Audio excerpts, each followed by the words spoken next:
ఆ కుటుంబం ఏం పాపం చేసిందని చెప్పి ఆ కుటుంబంలో ఒక మనిషిని చంపారు. చంపడమే కాకుండా ఆ కుటుంబాన్ని అప్రతిష్ట పాలు చేస్తూ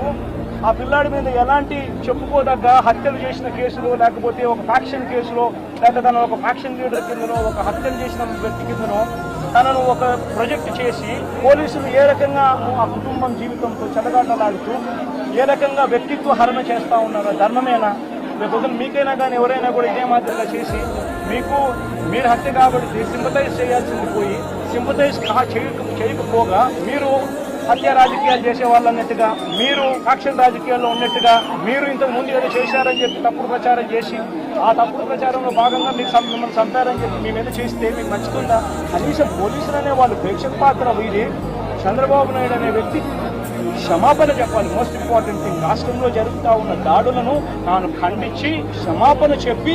ఇక మీదట ఇలాంటి పరిస్థితులు ఉండవు అని చెప్పి ప్రజలకు భరోసా